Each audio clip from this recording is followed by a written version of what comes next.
Merhaba, hoş geldiniz. Bugün sizlerle e, yazlık çanta örümünde kullanabileceğiniz şöyle oval taban öreceğiz. Oldukça kolay bir yapımı var ve gördüğünüz gibi kenar kısımları gayet düzgün bir şekilde yuvarlak oluyor. Bu orta boy bir taban. 40 zincir ile başladım. E, ve 7 sıra ördüm. Ee, özelliği şöyle olacak. Gördüğünüz gibi iki tane taban var. Çift kat yapacağım tabanı.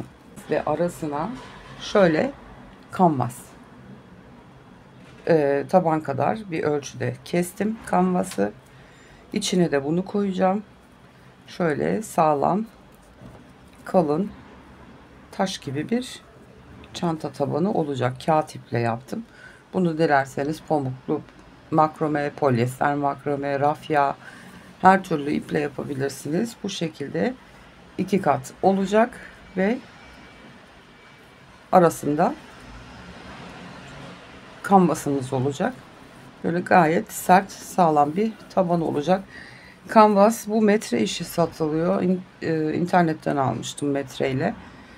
Kanvas yoksa şey kullanabilirsiniz. Bu Japon pazarı tarzı yerlerde hani metreyle masa örtüleri satılıyor ya. Böyle kalınca, şeffaf, sert, masanın üstüne böyle kalıp gibi cam masanın üstüne koyuyorsunuz hani masanın çapı kadar kestirip. Ondan da kullanabilirsiniz. O biraz daha kalın, daha da sert olabilir. Karton vesaire koymayın. Yıkandığı zaman parçalanır içinde. Alternatif olarak işte kanvas ya da o dediğim masa örtüsünden, şeffaf olanından, o kalın ve sert, ondan kullanabilirsiniz. Şimdi yapım aşamasına geçeceğiz. Ben çok daha küçük bir parçada sadece artışları nasıl yapıyoruz onu göstereceğim. Sonra tabanın birleştirmesini yapacağız. Evet, ben size ölçülerini de vereyim santim olarak. Bu şu anda 30,5 santim boyunda ve 8 santim eninde. Dediğim gibi 40 zincirle başladım ve 7 sıra ördüm. Bu orta boy bir çanta için yeterli bir taban. Daha büyük bir çanta yapacaksanız 45 ya da 50 zincir çekebilirsiniz. Yapımı çok kolay ve basit. Ben kağıt iple çalışıyorum şimdi. Her türlü ipi kullanarak yapabilirsiniz tabanınızı. Şimdi yapım aşamasına geçelim. Şöyle. Bu çile halindeydi. Aldım, yumuşattım. Ve çile halinde ondan sonra kuruttum. Ve yumak şekline getirdim. Yumuşatmak daha iyi oluyor. Daha rahat örülüyor. O yüzden yumuşatma işlemi de yapıyorum. Leğene bernelli su yapıp çileleri içine koyuyorum. Güzelce ıslatıyorum. Biraz bekletiyorum. Ve hiç sıkmadan çile halinde öyle çamaşır ipine asıp kurutuyorum. Ondan sonra sarıyorum. Oldukça rahat oluyor. Evet. Şimdi bir tane sıkılama zinciri yaptıktan sonra zincirinizi çekmeye başlıyorsunuz. Çok sıkı çekmeyelim. Ben şöyle dediğim gibi küçük bir zincir çekeceğim. Kısa bir zincir çekeceğim. Sadece artışları size gösterebilmek için.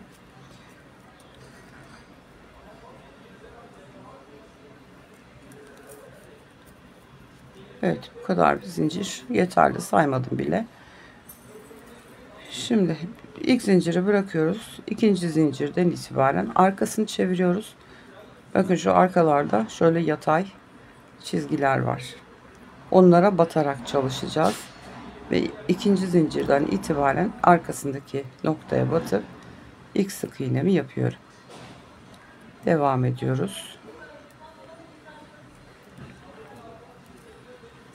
Her sık iğnenin içine, zincirin içine bir tane sık iğne yaparak diğer başa kadar geliyoruz.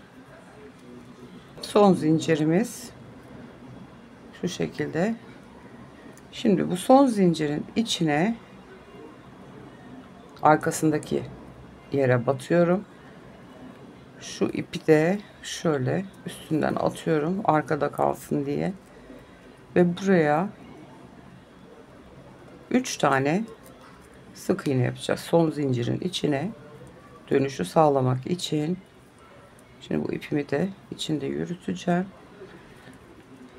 Şöyle 3 tane aynı zincirin içine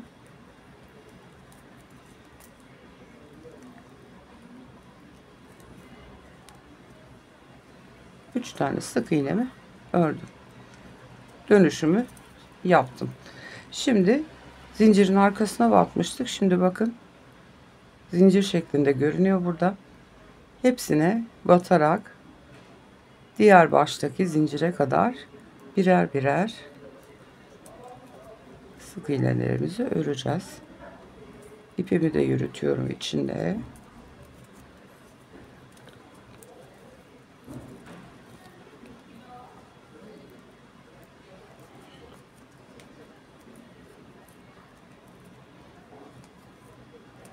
Evet, bu şekilde başa kadar örmeye devam edelim. Sıranın başına kadar geldim. Şimdi şu son zincirimiz. Bakın yatay şekilde zincirimiz burada duruyor. Şimdi buraya batarak son zincirin içine, bu baştakini bir sayıyorduk normalde, 2 tane daha örecektik ama şimdi o şekilde yapmıyoruz.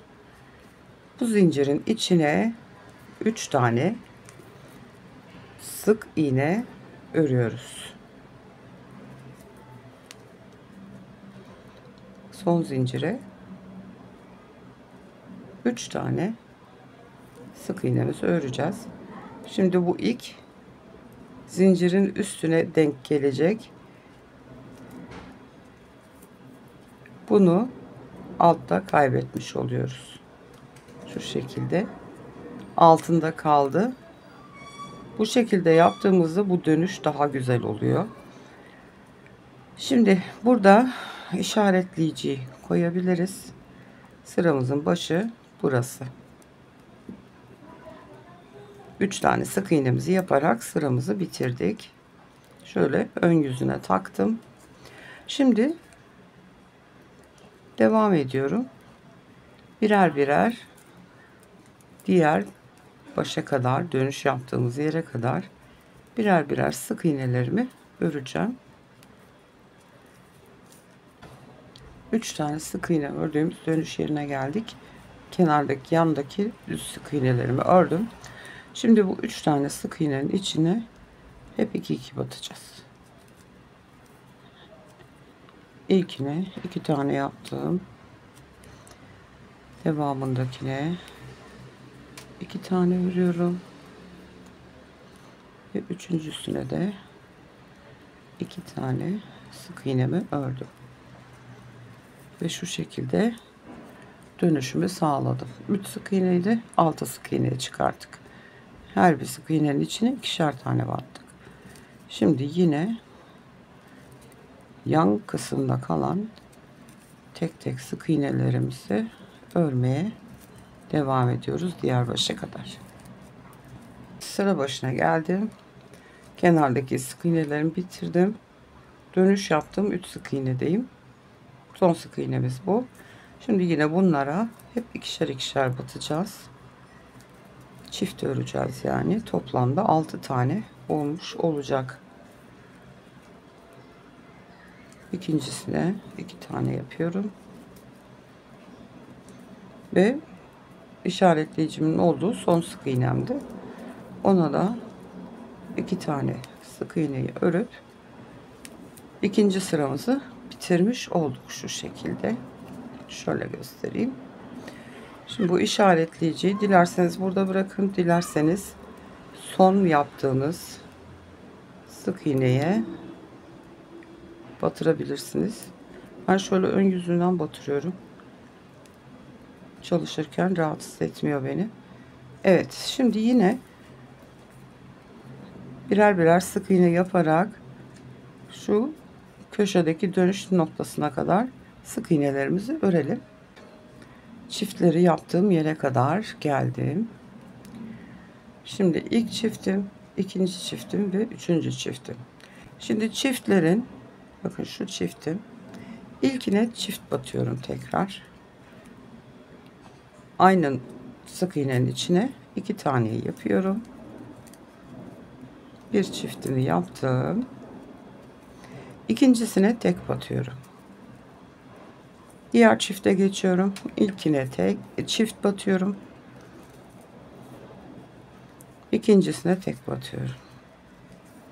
Son çiftim. İlkine çift batıyorum. İkincisine tek batıyorum. Dönüşü yapmış oldum. Gördüğünüz gibi gayet güzel bir dönüş olmuş oldu. 3 tane çiftimiz var. Bir çift, bir tek, bir çift, bir tek, bir çift, bir tek. Şimdi bu kenardaki sık iğnelerimizi örmeye devam ediyoruz. Birer birer diğer başa kadar.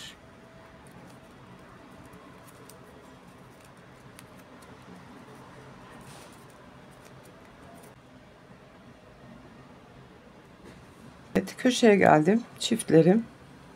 Şimdi bunların ilkine çift yapıyoruz.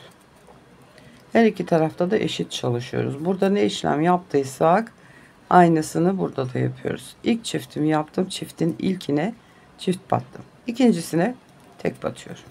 Bir çift, bir tek yapmış oluyoruz. Çifte geldim. Yine bir tane çift. İkincisine tek batıyorum. Son çiftim bu. İlkine çift batıyorum. İkincisine tek batıyorum. Ve şimdi burada işaretleyiciyi yer değiştirebilirsiniz. Bu sıranın son sık iğnesi bu. Ona takıyorum ki sıra başını kaybetmeyelim. Çünkü spiral şekilde örüyoruz. Birleştirme izi olmasın diye. Evet, şimdi yan kenar sık iğnelerini birer birer örmeye diğer başa kadar devam ediyoruz. Kıvrılmalar oluyor illaki bu şekilde. Daha sonra bitirdikten sonra tersinden bir buhar yapabilirsiniz. Ben yapmadım. Koltuk minderinin altına koydum. Kendiliğinden ütü oldu. Siz dilerseniz buharda basabilirsiniz. Şimdi sırayı döndüğümüz yere kadar devam edelim.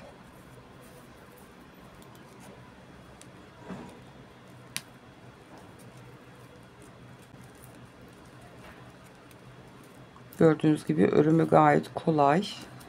İpi yumuşattığım için fazla zorlamıyor. 3,5 numara 3,5 milim tığ kullanıyorum. Eliniz çok sıkıysa 4 de kullanabilirsiniz. Bu şekilde sıramı tamamlayacağım. Çiftimizin olduğu yere kadar geldim. Şimdi yine dönüşü yapabilmek için çiftin ilkine yine çift örüyorum.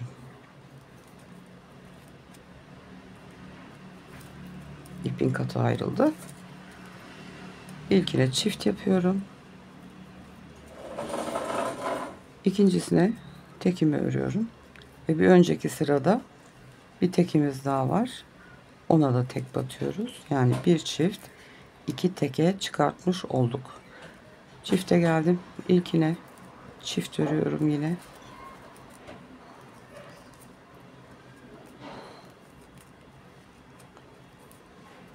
İkincisine tek. Bir önceki sırada yaptığımız tekin üstüne gene tek. Bir çift, iki tek. Çifte geldim. İlkine yine çift yapıyorum. ikincisine tek, bir önceki sırada ördüğümüz teke de yine tek örüyorum. Bu dönüşümüz. Şuradan itibaren bakın hizası belli zaten. Şuradan itibaren burası kenara ait. Bunları tek tek örmeye diğer başa kadar devam ediyoruz.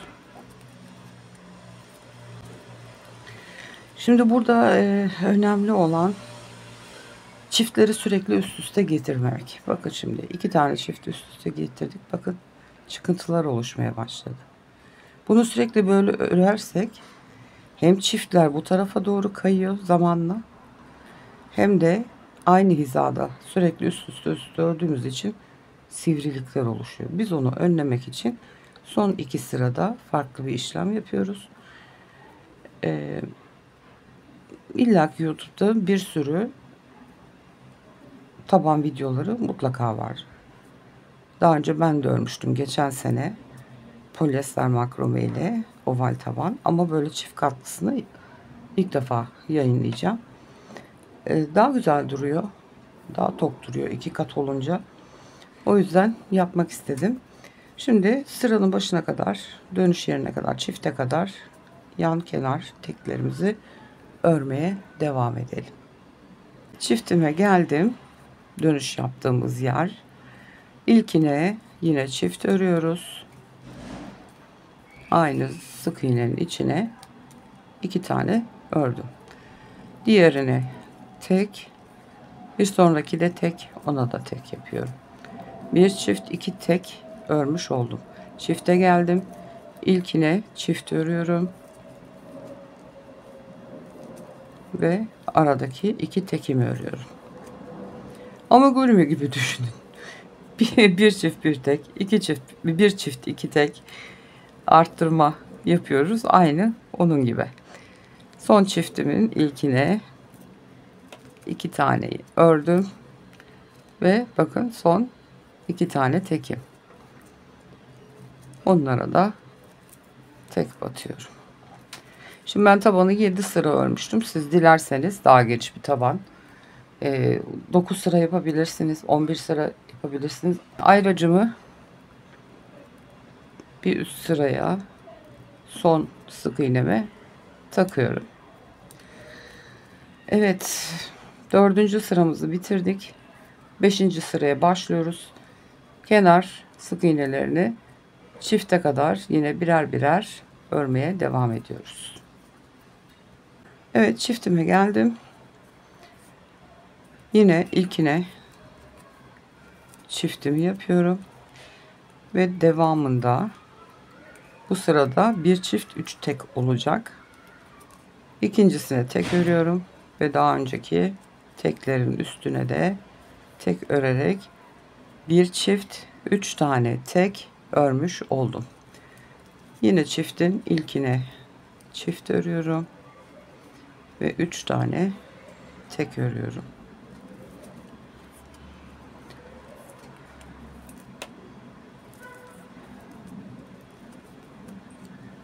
Evet, çifte geldim. İlkine çift ve 3 tane tek. 1 2 3. Bu hizaya kadar şu dönüş köşem. Bakın bu sırada daha belli oldu. Köşeleniyor, gördünüz mü? O yüzden bu son çiftleri üst üste getirişimiz. 3 tane ikili sık iğnelerimiz, çiftlerimiz üst üste olmuş oldu şu anda. Şurada. Bakın. Çift buradaydı. Ördükçe gördünüz mü? Bu hizadaydı. Buraya kadar kaydı. Şimdi bu yamukluğu son 2 sırada düzelteceğiz. Şimdi şuradan itibaren diğer çifte kadar kenar sık iğnelerini birer birer örmeye devam ediyoruz.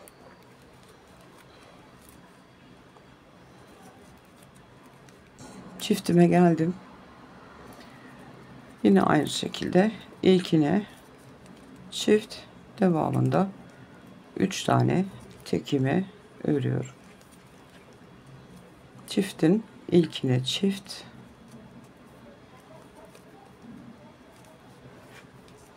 3 tane tek.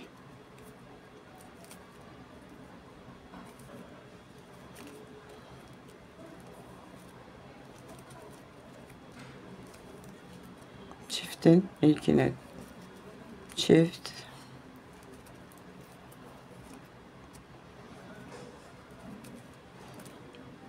ve 3 tane tekim.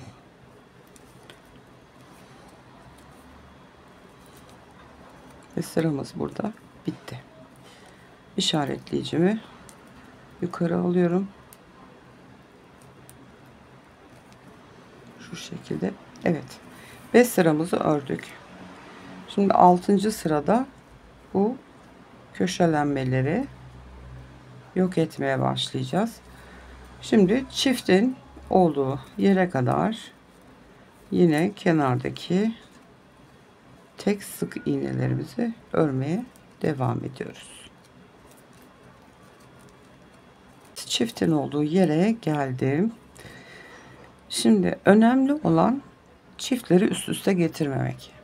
Yani bu şekilde örmeye devam edersek hem çiftler sağa doğru kayıyor zamanla, hem de köşelenmiş oluyor. Önceden farklı farklı yöntemler var mesela. İşte ilk 3 tane yapıyoruz. Sonra her birine çift batıp 6 yapıyoruz. Ondan sonra bir çift bir tek yapıyoruz.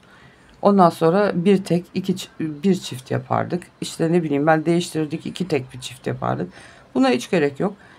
Bir çift 3 tek olana kadar, eğer 7 sıra değil 9 sıra yapacaksanız, işte bir çift 4 tek olana kadar bu şekilde örmeye devam edebilirsiniz. Son 2 sırada düzeltmenizi yaparsınız. Şimdi çifte geldik. Önceki sıramızda neydi? Bir çift 3 tane tekimiz vardı. Şimdi ilk çiftimiz burada, ikinci çiftimiz burada. Şimdi bu çiftleri kaydıracağız, yine şu baş kısma doğru kayacaklar. O yüzden şimdi çiftin üstüne tek örmeye başlıyoruz. İlk çifti atlıyoruz. Tek örüyoruz. Çiftin üstüne birer tane tek ördüm. Devam ediyorum. Üçüncü tekim.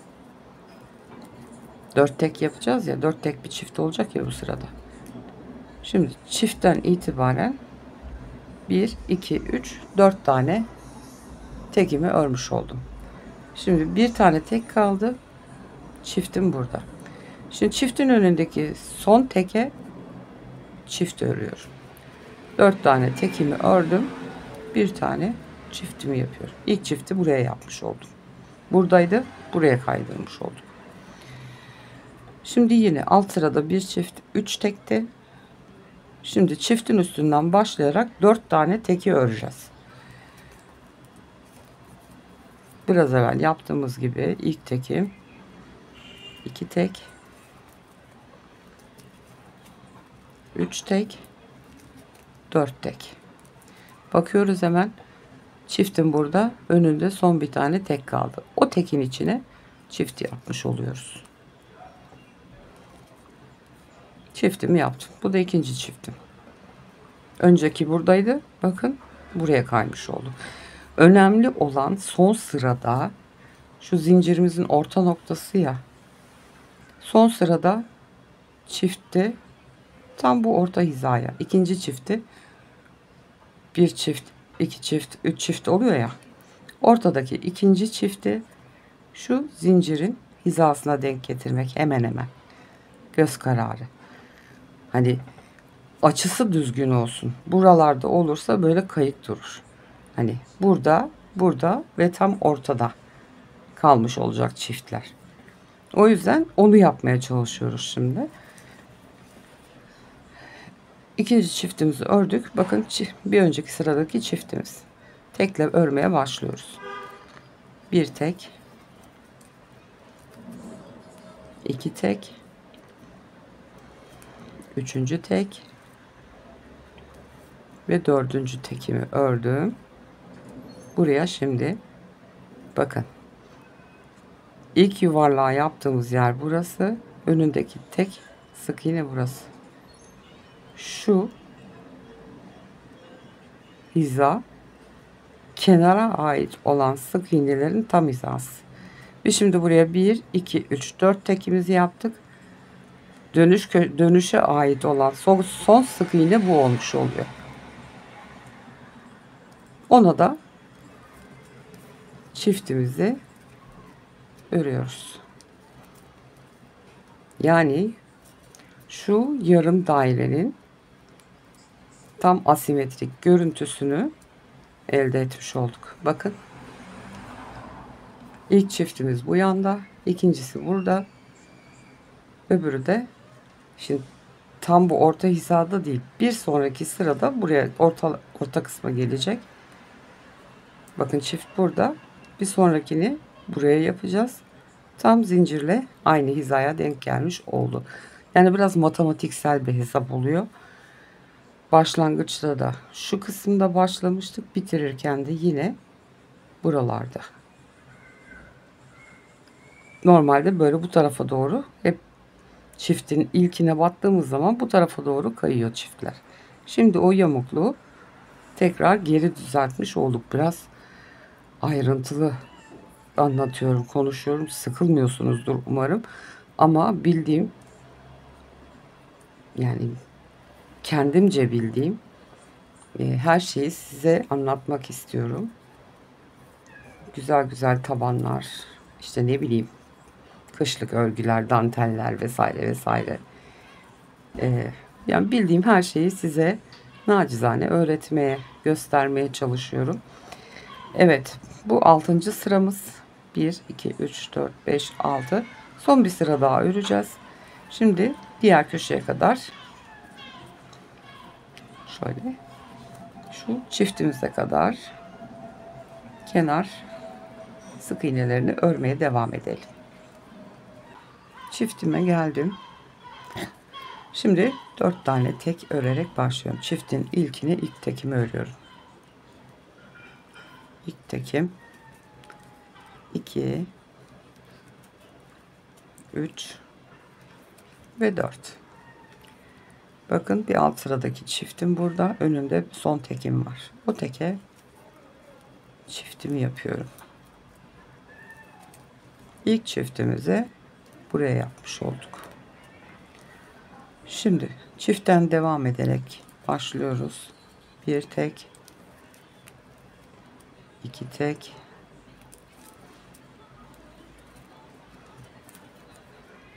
üçüncü tek ve 4 tek. Bir önceki çiftim burada. Önündeki son tek. Ona da yine çiftimi yapıyorum. İkinci çiftim oldu bu. Çiftten bir önceki sıranın çiftin ilkinden başlayarak yine 4 tane tekimi örüyorum.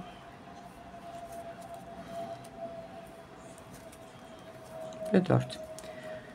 Bir alt sıradaki son ilmeğimiz de bu. Bir tane kaldı, görüyorsunuz. Bu doğru yaptınız demek oluyor. Çünkü son çiftimizi buraya öreceğiz. Eğer burada fazla tek kalıyorsa bilin ki bir yerde ya fazla ya eksik ilmek örmüşsünüzdür. Evet, son çiftimizi de buraya örmüş olduk. Şu şekilde gördüğünüz gibi o sivrilikler kayboldu. Böyle düzgün bir yuvarlak şeklini almaya başladı. Şimdi yine işaretleyicimin son yaptığımız ilmeğe takalım. Şaşırmam diyorsanız kullanmanıza gerek yok. Evet, şimdi tekleri örmeye devam ediyoruz bu sıra için. Bakın çiftimiz burada. 1, 2, 3, 4 tane tek. Bu dönüş kısmı için. Bundan sonrası kenara ait olanlar. Buraya kadar yine teklerimi örmeye devam ediyorum. Şimdi çiftimiz burada. 1, 2, 3, 4 tane. Bir önceki sırada ördüğümüz 4 tek ve devamındaki çift. Şimdi ne yapıyoruz? Tek örmeye devam ediyoruz.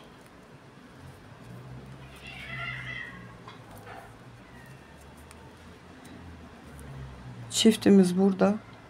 Bir önceki tek kalana kadar devam ettik tek örmeye. Şimdi bu çiftin önündeki teke çiftimizi yapıyoruz. Yani bir sık iğne öne kaydırmış olduk. Devam ediyorum çiftin üstünden tek örmeye. 2, bu sırada bir çift 5 tek olacak. 3 tek, 4 tek ve 5 tek. Bakın çiftim burada. Önündeki son tek, onun içine çiftimizi yapıyoruz. Ve biraz evvel bahsettiğim tam şu orta nokta hizası, bakın ikinci çiftim tam o hizaya denk geldi. Yani ovalin orantısını sağlamış olduk böylece. Yani tabanı istediğiniz kadar sıra sayısı olarak büyütebilirsiniz. Sadece dikkat etmeniz gereken çiftleri üst üste getirmemek ki köşelenmesin. Son iki sırada düzeltme yaptım bakın. Hep çiftler üst üste gelerek örüyorduk. Kaydırdık. Şimdi bir öne aldım. Dikkat ettiğim en önemli husus şu orta zincir noktamız. İkinci artış çiftimiz tam bu zincire hizaladım. Şimdi devam ediyoruz. Bu şekilde sıra sayısını istediğiniz kadar büyütebilirsiniz. Sadece dikkat etmeniz gereken ikinci artışın son sırada bu zincirin hizasında olması. Üçüncü tekimi ördüm. Dördüncü tek, beşinci tek ve şimdi tam şu kenar nokta, bakın çiftim burada, onun önündeki tek, oraya çiftimi örüyorum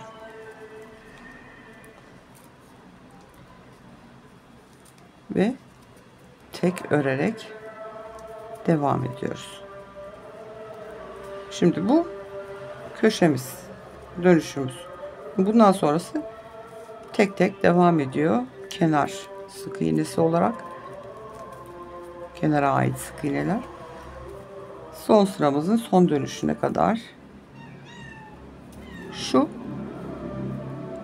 çiftin önündeki sık iğneye kadar tek tek sık iğnelerimizi örmeye devam edelim. Döndüm. Dönüş kısmına da geldim. Teklerimi ördüm. Çiftim burada. Bir önceki. Önündeki son tek.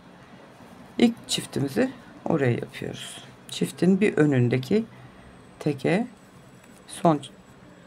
ilk çiftimizi örmüş olduk. Şimdi çiftlerin üstünden başlayarak 5 tane tekimizi örüyoruz. 3, 4 ve 5. Bakın çiftim burada önündeki ve yine gördüğünüz gibi bakın tam ortadaki zincir hizasına denk geliyor. Buraya ikinci çiftimizi örüyoruz. Devam ediyoruz çiftin üstünden. 1, 2, 3, 4 ve 5. Çiftim burada. Şurası. Önündeki son teke çiftimi örüyorum. Ve dönüşe ait olan şu iki tane, şimdi sıramı bitiriyorum. Çifti buraya ördüm. Arttırma yeri burada. Buradan itibaren kenara ait olan bu çiftin üstüne de birer tane tekimi örüyorum ki sıra tamamlanmış olsun.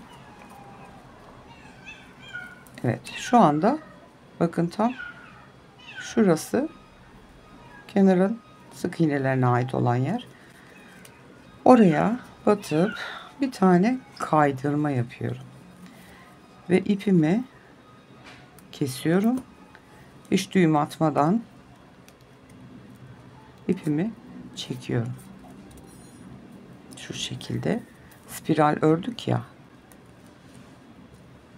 Bakın böyle daha yassı bir bitiş oluyor. Şimdi şu arka kanattaki ipleri alıp onlara batarak, şimdi arkadan batarak arkaya çekiyorum. Bir sonrakinden öne doğru çekiyorum. Bu şekilde yediriyorum ipi. Hem sağlamlaştırmış oluyorum hem de bakın hiç belli olmuyor. Birazcık böyle ipi yürütüyorum.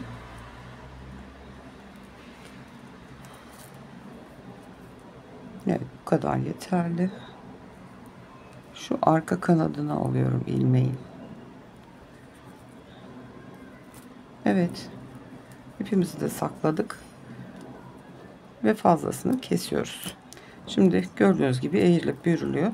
Dediğim gibi ya halı altına ya koltuk minderinin altına, aceleniz yoksa koyun, orada düzelsin, ya da tersinden bol buharlı bir ütü basıp düzgünce bir kalıp gibi bir taban elde etmiş olursunuz.